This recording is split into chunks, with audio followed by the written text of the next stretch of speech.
اور کس طرح سے ان کی تعلیمات کو ہم ایک عام آدمی تک پہنچا سکتے ہیں. آج ہمارا موضوع ہے ملفوظات اولیاء. اس موضوع پہ گفتگو کرنے کے لیے آج ہمارے ساتھ بہت ہی محترم مہمان تشریف فرما ہیں. سب سے پہلے ان کا تعارف آپ کی خدمت میں پیش کرتا چلوں. ہمارے ساتھ تشریف فرما ہیں پروفیسر ڈاکٹر سید لیاقت حسین معینی صاحب. تاریخ میں ان کی پی ایچ ڈی ہے اور شعبہ تاریخ علی گڑھ مسلم یونیورسٹی میں 40 سال تعلیم تصوف بھی ماشاءاللہ دیتے رہے. انشاءاللہ اس موضوع پہ انشاءاللہ ہم بات بھی کرتے ہیں اور ہماری خوش بختی ہے کہ آج ہمارے ساتھ تشریف فرما ہے. ان کے ساتھ ممتاز و محترم مذہبی اسکالر آپ کے ہم سب کے جانے پہچانے جناب علامہ محمد شہزاد مجدی صاحب تشریف فرما ہیں. ان کو بھی پروگرام میں خوش آمدید کہتے ہیں. ان کے ساتھ نوجوان ممتاز معروف ثنا خان حافظ محمد وسیم عباس تشریف فرما ہیں. ان کو بھی آج کے اس پروگرام میں خوش آمدید کہتے ہیں. حضرت خواجہ غریب نواز رحمۃ اللہ علیہ کے 2 اقوال پیش کر کے نعت کے 2-3 اشعار پیش کرتا ہوں اور اس کے بعد پروگرام کو آگے بڑھاتے ہیں. آپ نے فرمایا کہ بندے اور رب کے درمیان صرف ایک ہی پردہ حائل ہے اور وہ ہے اس کا نفس. بندے اور رب کے درمیان صرف ایک ہی پردہ حائل ہے اور وہ ہے اس کا نفس. پھر آپ نے ارشاد فرمایا کہ اگر عشق رہنما یا رہبر نہ ہو تو عاشق کبھی منزل پر نہیں پہنچ سکتا. عشق رہنما یا رہبر نہ ہو تو عاشق کبھی منزل پر نہیں پہنچ سکتا. بہت ساری حضرت خواجہ غریب نواز رحمۃ اللہ علیہ کی خوبصورت ایسے اقوال ہیں کہ جو ہماری زندگی کو سنوارنے کے لیے، راہ سلوک کو اختیار کرنے کے لیے، تصوف کو سمجھنے کے لیے یہ چھوٹی چھوٹی سی باتیں ہمارے قلوب و اذہان کے پردوں کو کھولتی ہیں. اس پہ انشاءاللہ ہم بات کرتے ہیں، لیکن پروگرام کا آغاز کرتے ہیں نعت رسول مقبول صلی اللہ علیہ وآلہ وسلم سے اور اپنے مہمانوں کی اجازت سے اس کے چند اشعار میں پیش کرنے کی سعادت حاصل کر رہا ہوں. کچھ بھی نہ رہا اوج سریا میرے آگے، ہر آن ہے وہ نقش کفے پا میرے آگے، ہر آن ہے وہ نقش کفے پا میرے آگے. جس وقت بھی کرتا ہوں میں قرآن کی تلاوت آ جاتا ہے ان کا رخ زیبا میرے آگے، آ جاتا ہے ان کا رخ زیبا میرے آگے. کیا رنگ دکھائے تیرے ذکر نے آقا، بچھتی ہی چلی جاتی ہے دنیا میرے آگے، بچھتی ہی چلی جاتی ہے دنیا میرے آگے. بہت شکریہ آپ کی تحسین کا. اور آج پروگرام کا موضوع ہے ملفوظات اولیاء. تو آغاز یہیں سے کرتے ہیں کہ ایک عام آدمی اگر سمجھنا چاہے ملفوظات کا مطلب کیا ہے اور ملفوظات اولیاء سے کیا مراد کیا ہے. اعوذ باللہ من الشیطان الرجیم، بسم اللہ الرحمن الرحیم. بلغ العلا بکمالہ، کشف الدجی بجمالہ، حسنت جمیع خصالہ، صلو علیہ وآلہ، صلو علیہ وآلہ.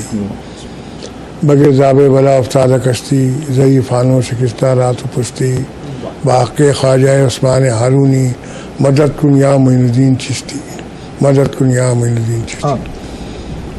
دیکھیے لفظ ملفوظ جو ہے وہ الفاظ اور لفظ کی جمع الفاظ اور اس سے ملفوظ. ہماری روایت میں اور ہماری سمجھ میں یہ آتا ہے کہ فرمایا گیا، کہا گیا، صحیح، اور ملفوظ کا لفظ مخصوص ہو گیا بزرگان دین کے اقوال سے. صحیح.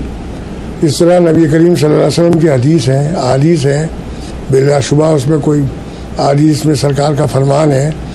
اسی طرح اولیاء کرام کے اپنے بزرگوں کا، پیر و مرشد کا، آباء اجداد کے وہ کلمات جو بن جانب اللہ اور رسول کی طرف لے جائیں اور اصلاح معاشرہ کریں، صحیح، اور تسکین قلب کریں اور عوام کو وہ راستہ دکھائیں جس میں نجات ہے. صحیح. ان الفاظ کو جمع کرنے کا نام میں سمجھتا ہوں ملفوظات ہیں. ٹھیک. اب اس کی ٹریڈیشنز کب سے شروع ہوئی؟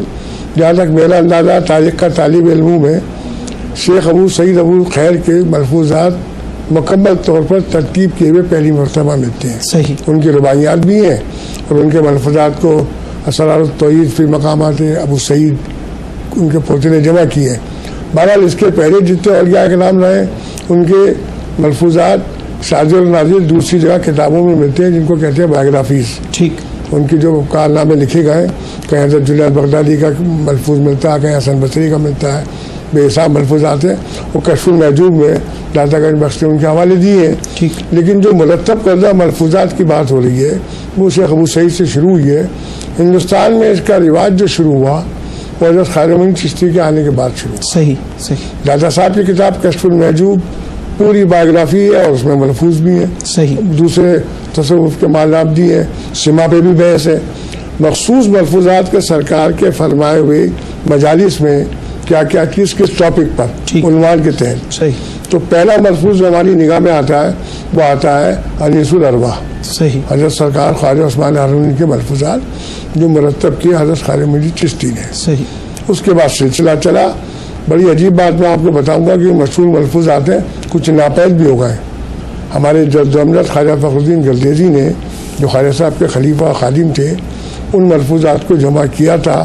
اس کو انہوں نے کہا تھا پیر کے ناسیانہ کلام جمع کیے گئے. واہ. جس کو گزار ابرار میں غوثی ستاری نے ریفر کیا. صحیح. اور سیر العارفین میں شیخ جمالی نے اس کو ریفر کیا اور البیشی میں ہمارے ایک جج کے پاس اس کی کاپی دیکھی. ٹھیک. ملفوظات اولیاء سے مراد یہ ہوا کہ آپ کے جو اقوال ہیں، آپ کی جو تعلیمات ہیں اور آپ نے جو مجالس میں بیٹھ کر ارشادات فرمائے وہ جو بیٹھنے والے آپ کی خدمت میں ان کو محفوظ کرتے گئے ان کو ہم ملفوظات اولیاء کا نام دیتے ہیں. علامہ شہزاد مجدی صاحب آپ سے کی طرف میں جواب چاہوں گا کہ ملفوظات اولیاء کا اللہ والے جب بیٹھتے ہیں، جب گفتگو کرتے ہیں تو ان کی گفتگو کا مرکز و محور قرآن و حدیث ہوتا ہے. تو اس کا ملفوظات اولیاء کا آیات و حدیث کے ساتھ ارتباط کیا ہے، کیا تعلق ہوتا ہے اور کتنا ان کے ساتھ تعلق ہے ان کا آپس میں؟ بسم اللہ الرحمن الرحیم. الحمدللہ رب العالمین والصلاة والسلام علی اشرف الانبیاء والمرسلین وعلی آلہ وصحبہ اجمعین. ہمارا جو مسلمانوں کا علمی ورثہ اور ذخیرہ ہے وہ دیکھیے قرآن اور حدیث کی شکل میں آتا ہے. تو قرآن بھی ایک طرح سے روایت ہے نبی کریم علیہ الصلوۃ والسلام کی زبان اقدس سے اللہ کا کلام بذریعہ جبریل جو آپ تک پہنچا. صحیح. اس کے بعد پھر نبی کریم علیہ الصلوۃ والسلام کے جو ارشادات اور فرامین ہیں اس کو حدیث کہتے ہیں. صحیح. حدیث ایک خاص اصطلاح بن گئی، ایک ٹرم بن گئی، ورنہ عربی میں تو قول، فرمان، بات صحیح حدیث کہتے ہیں اور قدیم کی ضد بھی ہے یہ. لیکن حدیث ایک خاص ٹرم بن گئی، وہ جملہ، وہ کلمہ، وہ لفظ یا حرف جو زبان رسالت مآب صلی اللہ علیہ وسلم سے نکلا، کیونکہ اس کی ایک اپنی حیثیت ہے دین کے اندر بطور ماخذ کے. یہ زبان ایسی ہے وما ينطق عن الهوى ان هو الا وحی یوحی، ایک اتھینٹسٹی ہے. اچھا، اس میں جو خاص چیز قابل توجہ ہے وہ یہ ہے، مسلمانوں کا جو خاصہ ہے، اس کو اسپرنگر نے اس بات کو ہائی لائٹ کیا ہے کہ یہ مسلمانوں کے سوا دنیا میں کسی اور قوم کے پاس یہ روایت نہیں ہے کہ الاسناد من الدین. ایک تو کسی قول کو نقل کرنا اور ایک ہے اس قول کو سند کے ساتھ نقل کرنا، کہ اس میں اتصال سند کا التزام. اب یہاں دیکھ لیجئے کہ دلیل العارفین وہ شخص روایت کر رہا ہے جو براہ راست مرید ہے اور صحبت یافتہ ہے حضرت خواجہ غریب نواز صاحب ملفوظات کی. ملفوظات کے تناظر میں یہ چیز بھی بڑی اہمیت کی حامل ہے کہ لفظ کیا ہے اور کس کے منہ سے نکلا. ٹھیک. صحیح. ورنہ زندگی میں روزمرہ ہم بولتے رہتے ہیں، گفتگو ہوتی رہتی ہے. تو ہماری روایت یہ بتاتی ہے کہ جب کوئی بات زبان رسالت مآب صلی اللہ علیہ وسلم سے نکلے تو اس کی ایک خاص اہمیت بنتی ہے. وہ دین بنتا ہے صحیح، اور اس سے اصول مستنبت ہوتے ہیں. اسی طرح صحابہ کرام علیہم رضوان، ان کی زبان مبارک سے نکلی ہوئی بات، اس کی کیا اہمیت ہے. پھر جو ان سے جڑے ہوئے لوگ ہیں یا قرآن اور سنت سے جڑے ہوئے لوگ اور وہاں سے اس کو انٹرپریٹ کر رہے ہیں، تفسیر کی شکل میں، تاویل کی شکل میں، تعبیر کی شکل میں آگے منتقل کر رہے ہیں. حضرات صوفیہ کرام علیہم الرضوان علیہم الرحمہ، انہوں نے بھی یہی سے اصل میں اس روایت کو اخذ کیا ہے. اب دیکھیے تقریباً 1,14,000 صحابہ ہیں، لیکن سب کے سب راویان حدیث نہیں ہیں. صحیح صحیح. اس میں کچھ خاص لوگ ہیں، ان کا یہ اختصاص ہے، جیسے حضرت ابو ہریرہ رضی اللہ تعالیٰ، عبداللہ بن عمر ہیں، انس بن مالک رضی اللہ عنہ، یہ راویان حدیث ہیں. اس میں بھی پھر وہ لوگ ہیں جنہوں نے زیادہ روایتیں کی، کچھ نے کم کی، کچھ متوسطین ہیں. ایسے ہی مشائخ کے ہاں بھی ہر شخص اپنے شیخ کے اقوال کو نہیں لکھ رہا. صحیح صحیح. مشائخ چشت میں اس چیز کی اہمیت باقی سلاسل سے بہت زیادہ ہے. حضرت محبوب الہی فرماتے ہیں کہ مرید کی طرف سے شیخ کی سب سے بڑی خدمت یہ ہے کہ وہ اپنے شیخ کے الفاظ اور اس کے کلمات کو محفوظ کرے اور آگے منتقل کرے. کیا بات. چنانچہ اس روایت کو حضرات چشت نے دوسروں کی نسبت زیادہ لی ہے، باقی سلاسل میں بھی ہے لیکن انہوں نے بالالتزام لیا. خواجہ غریب نواز نے اپنے شیخ کے ملفوظات کو لیا، حضرت قطب الاقطاب نے خواجہ غریب نواز کے، پھر آگے حضرت فرید الدین مسعود گنج شکر نے، پھر آگے سلسلہ چل رہا ہے. حضرت محبوب الہی سے تو پھر بہت زیادہ خلفاء نے آگے ملفوظات کو لیا. تو دیکھنا یہ ہے کہ زبان کس کی ہے اور الفاظ کس کی ہیں. حضرت شیر خدا کا قول ہے، البر علی تحت لسانی، بندہ اپنی زبان کے نیچے چھپا ہوا ہوتا ہے. تو حضرت خواجہ معین الدین چشتی رحمۃ اللہ تعالی علیہ جب گفتگو فرما رہے ہیں تو وہاں دیکھیے قرآن بھی ہے، سنت بھی ہے، علم بھی ہے، عرفان بھی ہے، اس میں حقائق بھی ہیں، معارف اور اسرار اور دقائق بھی ہیں. اب ان کو ہر مرید اس قابل اور اہل نہیں ہے کہ اسی طرح سے کمال ضبط کے ساتھ اور ضبط تعام کے ساتھ محفوظ کرے اور منتقل کرے، کیونکہ ہمیں ہدایات یہ دی ہیں. نبی کریم علیہ الصلوۃ والسلام نے ارشاد فرمایا کہ اللہ تعالیٰ اس شخص کو تر و تازہ رکھے جو میری حدیث کو، میرے الفاظ کو جیسے سنے ویسے ہی محفوظ رکھے، یاد کرے اور آگے میری امت تک پہنچائے. صحیح. تو یہیں سے حضرات مشائخ نے بھی اس روایت کو لیا کہ بزرگ جو ہیں، اولیاء کرام اور اہل حال لوگ جو ہیں، ان کا کلام اور ان کی گفتگو، ان کی صحبت معنوی کے حکم اور درجے میں چلا جاتا. ٹھیک. اب کوئی شخص اگر خواجہ غریب نواز کی صحبت نہیں پا سکا تو وہ حضرت قطب الاقطاب کی دلیل العارفین کو کھول کے بیٹھے تو آپ آغاز ہی ایسے کرتے ہیں، فلاں دن فلاں تاریخ اس وقت کو مجلس برپا تھی اور حضرت خواجہ یہ ارشاد فرما رہے تھے. تو گویا ایک طرح سے پڑھنے والا ملفوظات کی کتاب کی برکت سے صحبت معنوی کے حکم میں آ جاتا. صحیح بات. اب یہاں تک پہنچی ڈاکٹر صاحب، آپ کی طرف میں اب آتا ہوں کہ حضرت خواجہ قطب الدین بختیار کاکی رحمۃ اللہ علیہ نے حضرت خواجہ غریب نواز رحمۃ اللہ علیہ کے ملفوظات کو محفوظ کیا. دلیل العارفین جو ہے اس کو کتنے موضوعات میں، کتنے عنوانات میں تقسیم کیا گیا ہے، اس کا ذرا میں چاہوں گا کہ ایک مختصر آپ جائزہ فرمائیں. اس کے پہلے میں کچھ عرض کرنا چاہوں گا. ملفوظات، مکتوبات اور دیوان، یہ تین چیزیں بزرگوں کی رہی ہیں اور اس زمانے میں کچھ لوگوں نے ان پر شک کا اظہار کیا ہے. صحیح. میں آپ کے اس کے ذریعے بتانا چاہتا ہوں کہ اس کو کلیئر کر دوں. ہمارے صباح الدین عبد الرحمان صاحب نے جو دارالمصنفین اعظم گڑھ کے تھے اس کو تردید کی. اس کے بعد اخلاق حسین قاسمی صاحب نے کی، پھر لاٹریس بندے نے کچھ مضمون لکھے انگریزی میں، پھر اب کارل ارنسٹ اور لارنس بروس.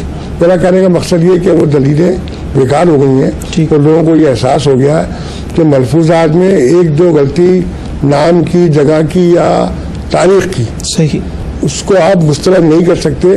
فی زمانہ ہم ایک کتاب چھاپتے ہیں اور دنیا کی تمام ہمیں فیسلٹی ہے، تب بھی کتاب میں کہیں نہ کہیں کوئی غلطی نظر آ جاتی. صحیح صحیح. یہ لوگ قلمی نسخے تیار کرتے تھے اور اس میں کبھی کاتب کی طرف سے کوئی غلطی ہو گئی تو اس کو آپ بنا نہیں بنا سکتے. صحیح صحیح. مسئلہ جو ہے جیسا ابھی مولانا صاحب نے فرمایا کہ ان ملفوظات میں میسج کیا ہے. ٹھیک. اور اس میں سب سے امپورٹنٹ بات جو آ رہی ہے اس میں یہ آ رہی ہے کہ ان ملفوظات میں شریعت سے وابستگی کا کھلا اظہار ہے. ٹھیک، بالکل. کہیں یہ نہیں ہے کہ نماز، روزہ، حج، زکات سے معذلہ انعاف تو بہت بڑی بات ہے، کو بنیادی طور پہ کیا. اور کے ملفوظات میں دیکھیے کہ نماز مومن کی معراج ہے. صحیح. حدیث بھی ہے سرکار کی اس معاملے میں. تو ان چیزوں کا دھیان رکھنے کے بعد جب آپ جیسا حضرت نے فرمایا کہ ملفوظات بزرگ کے منہ سے نکلے ہوئے کلام یکجا کیے ہوئے اس انسان کے جو آپ کی صحبت یافتہ ہے. ان ملفوظات کی دوسری امپورٹنس یہ ہے کہ اس زمانے کے حالات کی عکاسی بھی ہو رہی ہے. صحیح. تاریخیں جو لکھی جاتی تھی وہ گرد میں گھومتی تھی بادشاہوں کی. صحیح. وہ لیول جو سوسائٹی کا تھا اور جو خانقاہ نظام ان کو پرووائڈ کر رہا تھا وہاں پر غریب کی آمد بھی آ رہی ہے, کنورژن کا ریفرنس بھی آ رہا ہے, لنگر چل رہا ہے, کسی کی فتوحات کا بھی آ رہا ہے. تو تربیت کا سب سے بڑا ذریعہ بھی یہ ملفوظات تھے. صحیح. اور حضرت نظام الدین اولیاء نے اپنے پیر و مرشد کے ملفوظات کو اپنے پاس لکھ کے رکھا تھا اور پڑھتے رہتے تھے. ٹھیک. اس کا پڑھنا ثواب ہوا کرتا تھا. صحیح. اور آج کل ہم ایک کہاوت کیا روایت رہی ہے کہ جس نے اپنے ہاتھ سے فاضل الفاظ کو نقل کیا اس کا جو کام جس نیت سے کرتا رہا وہ انشاءاللہ پورا ہوتا ہے. اب رہی ذلیل العارفین کی بات تو دیکھیے بہت مختصر ہے, بڑا ناسیانہ کلام ہے حضرت غریب نواز کا, اور شریعت کے ساتھ ساتھ ان معاملات پر بھی اظہار خیال ہے جس میں انسان کی روحانی ارتقاء کا معاملہ ہے. ٹھیک. دوسری بات جو بار بار آتی ہے کہ کس طرح لوگوں کی خدمت کی جائے اور دل جیتے جائیں. صحیح. اس میں جو اینیکڈوٹ دیتے ہیں, جو واقعات دیے جاتے ہیں, اس کا اظہار اس لیے ہوتا ہے کہ تاکہ لوگوں کو تسکین قلب ہو اور ایک پورا ان کو نصیحت آمیز معاملات ہوں. ایک حضرت کے ملفوظات دلیل العارفین ہے, غریب نواز کا ایک ملفوظ ہو رہا ہے گنج الاسرار یا کنز الاسرار, وہ عوام الناس کے لیے نہیں ہے. اس میں بے حساب فلاسفیکل بحث ہے روحانیہ کے معاملات کی, لیکن عوام الناس کے ملفوظات میں آپ کے دلیل العارفین, انیس الارواح, اور پھر اس کے بعد آپ کے آتے ہیں دوسرے ملفوظات جو حضرت نے کہا ہے کہ با فرید کے اور محبوب الہی کے, راحت القلوب ہے, ابن الفواد ہے, فاضل السالکین ہے, خلیل المجالس میں بھی آ گیا ہے. صحیح. تو ایک کوئی ریفرنس مل گیا کہ صاحب ہمارے پیر نے کوئی کتاب نہیں لکھی. خلیل المجالس میں سے چراغ دہلوی کا ہے کہ ہمارے پیر نے کوئی کتاب نہیں لکھی. اس کتاب لکھنے کے معنی کو لوگ سمجھے ہی نہیں. ملفوظات کتاب تھوڑی ہے. ٹھیک ٹھیک. اس پر لوگوں نے لکھنا شروع کر دیا کہ سب جعلی ہیں. جو کمیاں یا غلطیاں کے زمانہ لکھنے میں آ گئیں. صحیح. اور کچھ لوگوں کا خیال یہ ہے کہ ان ملفوظات میں وہ تصوف کو اسلام کے دائرے سے ہٹانا چاہ رہا ہے. ٹھیک ٹھیک. تو اس لیے ان کا ایک کھیل تھا, لیکن ان ملفوظات کی اپنی اہمیت تاریخی اور ان کا پورا اثر عوام پر بھی ہے اور خواص پر بھی ہے. صحیح. اور کہیں کہیں یہ اس طرح ہے جیسے آپ اور آج اور وظائف میں پڑھتے ہیں یا اور چیزیں پڑھتے ہیں تو ملفوظ کا پڑھنا بھی ایک ثواب دارین کا. کیا اچھی بات ہے. ملفوظات اولیاء کے حوالے سے جب ہم بات کر رہے ہیں تو اس میں یہ میں سمجھتا ہوں کہ بہت اہم باتیں تھیں جو ڈاکٹر صاحب نے فرمائی ہیں کہ یہ سلسلہ در سلسلہ عوام الناس کی تربیت کے لیے وہ نصائح ہیں جو آپ کی صحبت پر بیٹھنے والے لوگوں نے محفوظ کیے. نوجوان ممتاز ثنا خان حافظ وسیم عباس تشریف فرما ہیں اور تصوف کا ذکر ہو رہا ہے, صوفیہ کرام کا ذکر ہو رہا ہے, تو عارفانہ کلام میں چاہوں گا کہ وقفے پہ جانے سے پہلے ہم سنیں. اے تن میرا کنگی ہووے تے میں زلف محبوب دیواں پوش میرے دیجے بڑھ جائے جو تے میں چھوڑ دے پیریا جے سونا میرے دکھ وچ راضی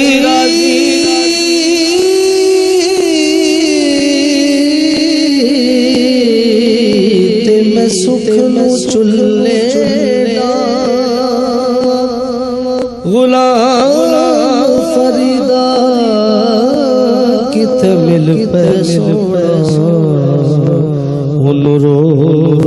حال سنا تے آکھاں صاحب تیری بندیاں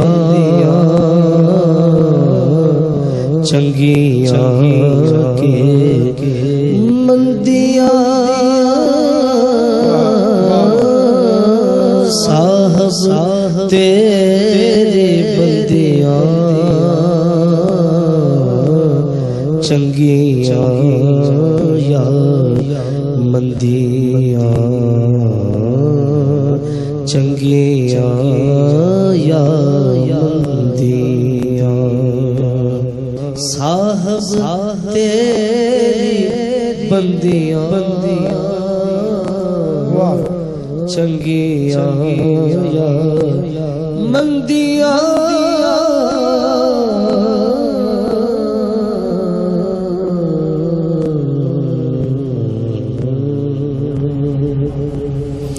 صاحب تیری بندیاں چنگیاں یا مندیاں، بہت خوبصورت کلام حافظ وسیم عباس پیش کرنے کی سعادت حاصل کر رہے تھے.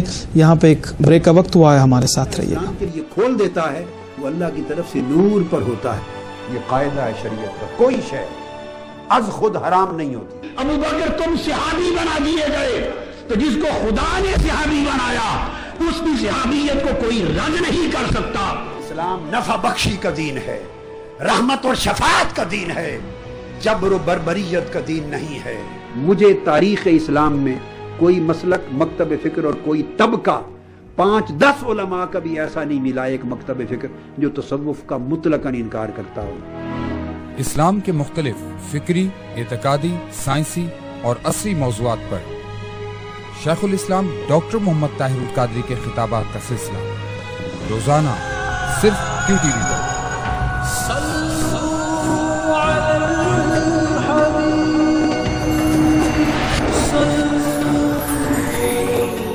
جی ناظرین اکرام، خوش آمدید کہتے ہیں آپ کو وقفے کے بعد ایک بار پھر. اور آج افکار خواجہ میں ہم ملفوظات اولیاء کے عنوان سے گفتگو کر رہے ہیں، اور حضرت خواجہ غریب نواز رحمۃ اللہ علیہ کے ملفوظات کے حوالے سے بھی ہم نے بات کی. اور بات ہماری اس مقام پہ پہنچی ہے کہ علامہ شہزاد مجدی صاحب کی خدمت میں سوال پیش کر رہا ہوں کہ تصوف ایک بہت بڑا موضوع، اور اس کے اندر جو ذیلی موضوعات ہیں وہ لاتعداد ہیں جب ہم ان پہ بات کرتے ہیں. لیکن خاص طور پہ ہم دیکھتے ہیں کہ صوفیاء کے، اولیاء کرام کے ملفوظات میں یہ جو 4 چیزیں ہیں خاص طور پہ، جن میں عنوانات فقر و ثواب ہے، مکتوب آپ کے، اور تسبیح و اوراد، راہ سلوک اور اس کے فوائد، ان موضوعات کو زیادہ عنوان جو ہے وہ اولیاء کرام نے اپنے ملفوظات میں ان کو موضوع بنایا. تو اس کی کیا آپ خاص وجہ سمجھتے ہیں؟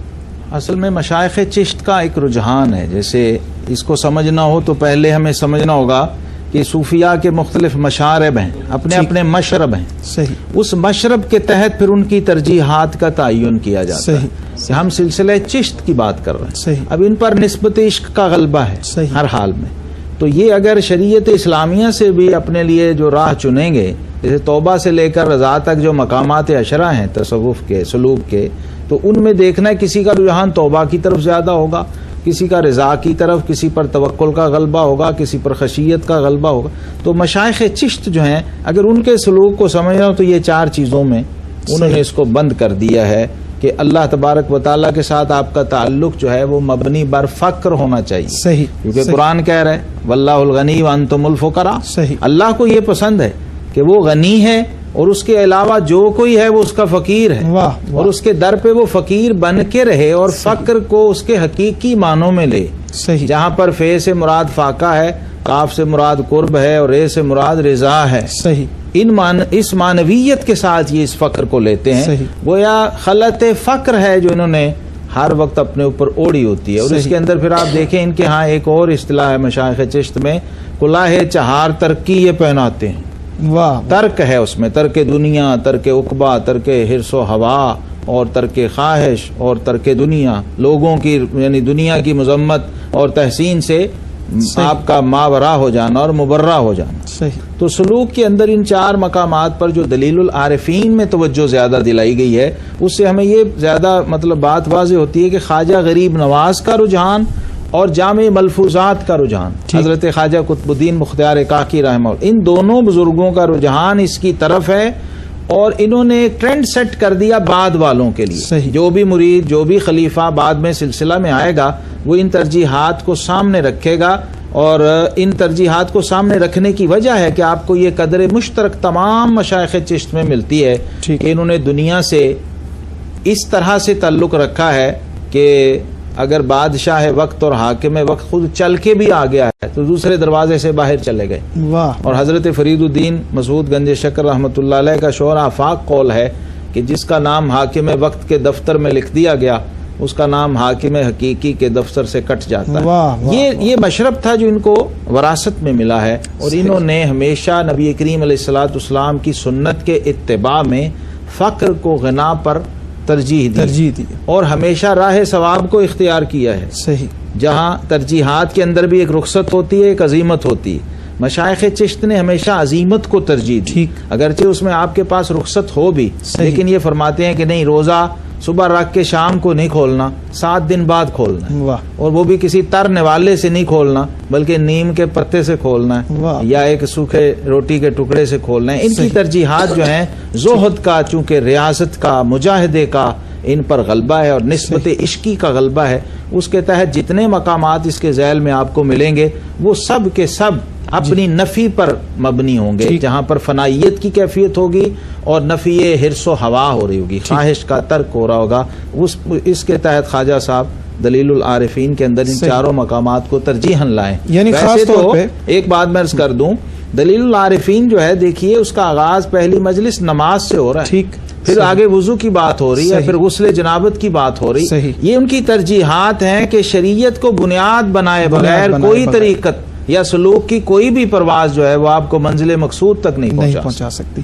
کیا اچھی بات آپ نے کی، اور خاص طور پہ جن موضوعات کا ہم نے ذکر کیا ان میں آپ نے یہ بتایا کہ مشائخ چشت کے ہاں ان موضوعات کا اور ان مراتب کا زیادہ اہتمام ہے، اور پورے اہتمام سے ان خاص طور پہ ان موضوعات کو انہوں نے اپنی زندگی کا مرکز و محور بنایا۔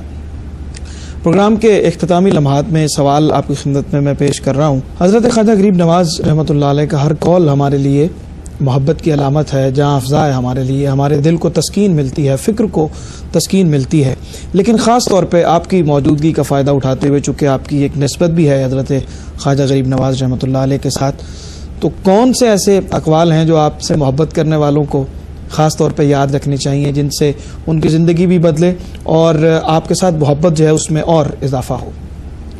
ابھی بات دلیل العارفین کی چل رہی تھی، میں تھوڑا سا اس میں ایڈ کر دوں۔ غریب نواز کے ملفوظات حضرت صوفی احمد الدین لاہوری نے بھی جمع کیے ہیں، جی، ان کا نام ہے سرور صدور، صحیح، وہ بعد میں ملے ہیں، کافی ڈیٹیلز میں اس میں ہے۔ ایک شعر اس میں ایسے جس سے واضح ہو جائے گا کہ کیا فلسفی تھی، درویش نہ آنست کہ مشہور جہانست، صحیح، درویش وہ نہیں کہ جہاں میں مشہور ہے، درویش ہما نست کہ بے نام و نشاست۔ واہ واہ، اب بے نام و نشا کی کیفیت وہ ہے، صحیح، نشانہ معین الدین جو علامہ نیاز نے کہا ہے۔ ٹھیک، دوسری بات میں عرض کروں کہ ان بڑی عجیب چیز جو میں نے محسوس کی ہے کہ ان کے ملفوظات میں اور مقالات میں فی زمانہ جو اصلاح کی کوشش تھی، اس کے علاوہ سوسائٹی کے ماحول کی عکاسی ہے، صحیح، یہ بڑی امپورٹنٹ بات ہے، ضروری بات، بالکل صحیح، بہت مشہور قول حضرت غریب نواز کا کہ دریا کی سخاوت، آفتاب کی شفقت اور زمین کی تواضع بہت کوٹ کیا جاتا ہے۔ ٹھیک، میں نے سوچا اس پہ کہ آفتاب، دریا اور زمین کی مثال دینا کیوں ضروری تھی؟ صحیح، مثالیں تو بہت ہو سکتی ہیں، صحیح، کچھ کرم بھی ہے، ہم غلامان خواجہ ہیں۔ اندازہ یہ ہوا کہ ہندوستان کی سرزمین میں جب آپ تشریف لائے جی، تو اس قوم کے لیے آفتاب، سورج، دریا، گنگا میاں، زمین، ماتا، یہ بڑی اہمیت کے حامل تھے، اب اس کی پوجا کرتے تھے۔ اب آپ کا اظہار تبلیغ دیکھیے کہ ان کو اس سے یہ نہیں کہا کہ غلط کر رہا ہو، کہا بھی ہوگا، مگر کس ترکیب سے کہا کہ بھائی جب اس کو مانتے ہو تو ان کی خوبیاں اپنے میں اپنا اپنے میں، واہ واہ، اصلاح معاشرہ۔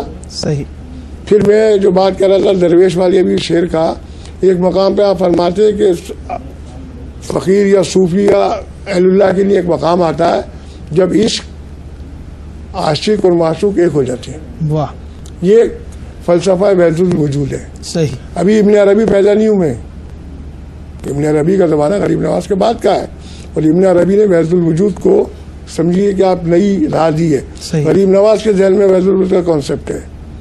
تیسرا آپ فرماتے ہیں بڑا مشہور قول کہ جس نے کسی انسان کو اپنوں سے کمتر یا حقیر دیکھا، اس نے اپنی راہ جو ہے بھٹک گیا۔ اب یہ یہاں کی سوسائٹی کے ماحول کی عکاسی کرتا ہے۔ یہاں جو چھوا چھوت اونچ نیچ کی بات تھی، ان کے درمیان میں یہ پیغام جانا، صحیح، صحیح، کہ دیکھیے برابر ہیں، کن کو جا رہا ہے؟ غیر مسلم ذات کو اور مسلمان کے لیے بھی ہے۔ پھر آپ کا فرمانا کیا، میں تجھے بتاؤں کہ سب سے بڑی اطاعت کیا ہے؟ بھوکوں کو کھانا کھلانا، واہ واہ، پیاسوں کو پانی پلانا، بغلوں کی مدد کرنا، خدمت خلق کا وہ کانسیپٹ اس ماحول میں۔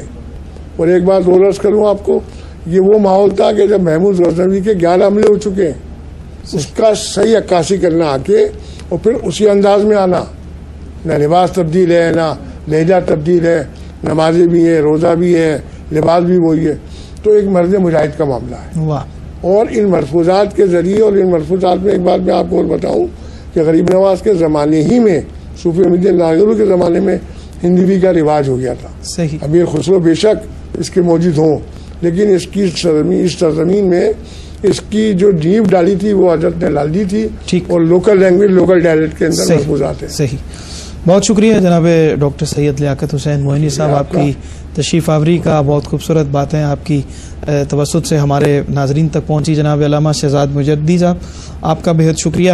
ملفوظات اولیاء کے حوالے سے آج ہماری گفتگو تھی اور اس موضوع کو ہم نے مختصر وقت میں سمیٹنے کی کوشش کی، اور یقیناً ہمارے سننے والوں اور دیکھنے والے ضرور اس سے لطف اندوز ہوئے ہوں گے. پروگرام کے آخر میں ہدیہ منقبت حضور خواجہ غریب نواز رحمۃ اللہ علیہ کی بارگاہ میں پیش کریں گے حافظ وسیم عباس، اور ان سے پہلے میں دو اشعار پیش کرتا ہوں حضرت پیر نصیر الدین نصیر گولڈوی رحمۃ اللہ علیہ کے کہ تمہارے نام پہ مٹتے رہیں گے دیوانے، تمہارے نام پہ مٹتے رہیں گے دیوانے، نہ مٹ سکے گا تمہارا اثر غریب نواز، نہ مٹ سکے گا تمہارا اثر غریب نواز. خبر نہیں کہ غریبوں کا حشر کیا ہوتا، خبر نہیں کہ غریبوں کا حشر کیا ہوتا، خدا تمہیں نہ بناتا اگر غریب نواز. اور نصیر خواجہ اجمیر اس لیے ہے کریم کہ ہے ازل سے محمد کا گھر غریب نواز. انہی اشعار کی روشنی میں گزارش کرتا ہوں حافظ وسیم عباس سے کہ وہ ہدیہ منقبت پیش کریں، اور میں آپ سے اجازت طلب کرتا ہوں.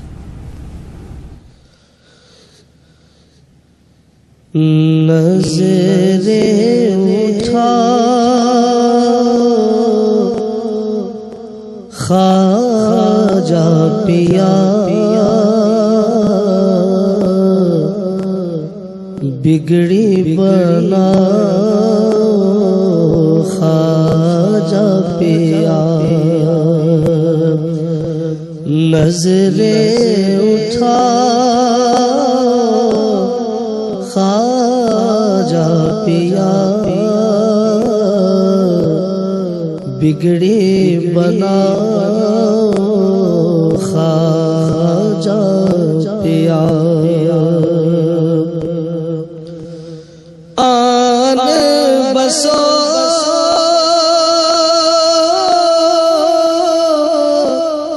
ان اکھیاں میں، آن بسو ان اکھیاں میں، پھر مت جا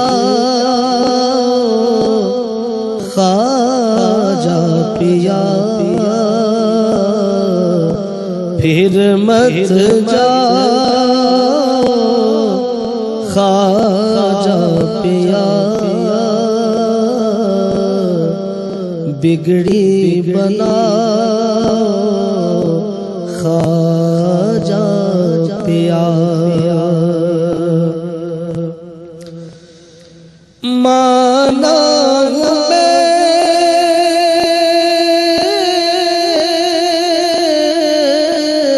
بدکار بڑا،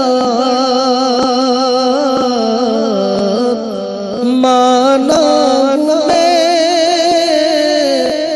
بدکار بڑا، پھر بھی نبھا خواجہ پیا، پھر بھی نبھا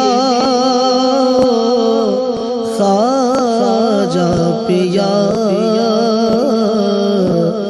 بگڑی بنا خواجہ پیا،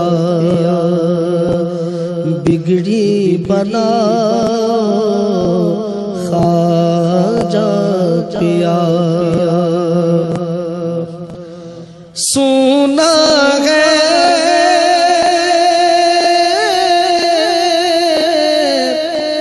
دل کا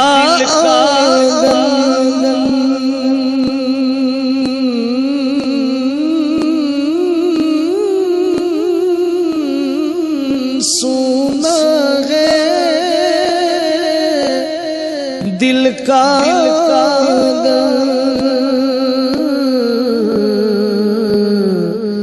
تم بس جاؤ